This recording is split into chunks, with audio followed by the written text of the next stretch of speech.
नमस्कार,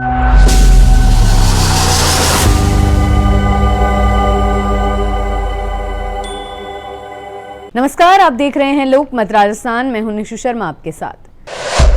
भाद्रपद माह की चौथ पर श्रद्धालुओं का लगा तांता। चौथ माता सरोवर में आस्था की डुबकी।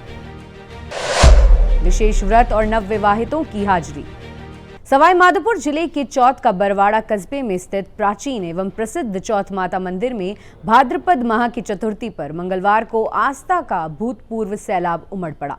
दूर दूर से हजारों की संख्या में माता के भक्त मंदिर पहुंचे और मां चौथ भवानी की पूजा अर्चना कर मनौतियां मांगी। सुबह से लेकर देर रात तक मंदिर परिसर में श्रद्धालुओं की भीड़ उमड़ती रही। वहीं पूरा दिन माता के जयकारों से वातावरण गुंजायमान रहा। भाद्रपद माह की इस विशेष चतुर्थी पर श्रद्धालुओं के उत्साह का आलम यह था कि सोमवार देर शाम से ही भक्तों का मंदिर की ओर आना जाना शुरू हो गया। कई भक्त पैदल यात्रा कर यहां पहुंचे तो कई ने कनक दंडक जैसे कठिन व्रत कर अपनी विशेष भक्ति माता के चरणों में अर्पित की। यात्रा मार्ग पर जगह जगह स्थानीय लोगों द्वारा श्रद्धालुओं के लिए शीतल जल और प्रसाद की व्यवस्था की गई। माता के दर्शन से पहले भक्तों ने चौथ माता सरोवर में आस्था की डुबकी लगाई। ऐसा माना जाता है कि इस पवित्र सरोवर में स्नान करने के बाद माता के दर्शन करने से मनोकामनाएं शीघ्र ही पूर्ण होती हैं।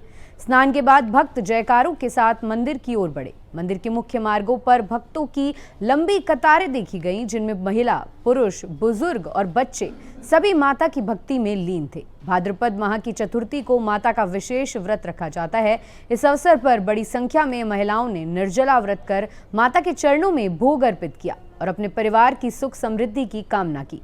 मंदिर में नवविवाहित जोड़ों की भी खास उपस्थिति रही, जिन्होंने अपने दाम्पत्य जीवन की खुशहाली के लिए माता के चरणों में शीश नवाया। चौथ माता मंदिर में साल भर में 4 बड़ी चौथ मनाई जाती हैं, जिसमें भाद्रपद चौथ का विशेष महत्व है। धार्मिक मान्यता है कि इस दिन माता की पूजा अर्चना करने से समस्त दुखों का नाश होता है और जीवन में सुख समृद्धि का वास होता है। इसी कारण देश भर से बड़ी संख्या में श्रद्धालु इस दिन माता के दरबार में पहुंचते हैं। 1 साल से आ रही हूँ और मैं अपने परिवार के लिए सुख समृद्धि चाहती हूँ, सुख शांति बनी रहे। अच्छा, माता जी के दर्शन करके कैसा लगा आपको? बहुत अच्छा, बहुत सुकून मिलता है, हर मनोकामना पूर्ण होती है। और यहाँ जो व्यवस्था है वो उससे कितना संतुष्ट हो आप? नहीं, बहुत अच्छी व्यवस्था है यहाँ पे, जगह जगह अपनी व्यवस्थाएं बनाई हुई है गवर्नमेंट ने अपनी। भारी भीड़ के चलते प्रशासन को भी व्यवस्थाएं संभालने में काफी मशक्कत करनी पड़ी। पुलिस प्रशासन कानून व्यवस्था बनाए रखने के लिए पूरे दिन सक्रिय रहा। मुख्य मार्गों पर बैरिकेड्स लगाए गए। भीड़ को नियंत्रित करने के लिए महिला और पुरुष श्रद्धालुओं की अलग अलग कतारें बनाई गई। साथ ही चिकित्सा दल और राहत कर्मियों को भी तैनात किया गया। महत्व तो जो परंपरागत कथन है वो ये है कि भाई स्त्री अपने पुरुष के दीर्घायु के लिए, पतिव्रता व्रत धर्म को निर्वाह करने के लिए, पति की आयु लंबी रहे, इसके लिए ये व्रत करती है। वैसे सनातन धर्म में स्त्री को साल में या हर महीने में एक दिन अपने पति को सुखी और समुन्नत रखने के लिए चौथ के व्रत का विवरण है मार्कंडेय जी के हिसाब से। और ये भगवती शैलपुत्री का दूसरा स्वरूप है।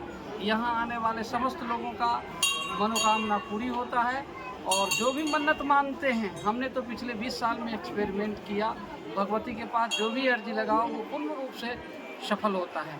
लोग भूखे रह करके जब यहाँ दंडवती करते हैं, पद यात्रा ऊपर पहुँचते हैं, नारियल, सुपारी, इत्र, घी के साथ जब उनको माला और प्रसाद अर्पित करते हैं तो भगवती प्रसन्न होते हैं और उसके पति को दीर्घायु मिलता है। दिन भर मंदिर परिसर में भक्ति गीत और भजन गूंजते रहे। कई भजन मंडलियों ने माता की महिमा का गुणगान किया।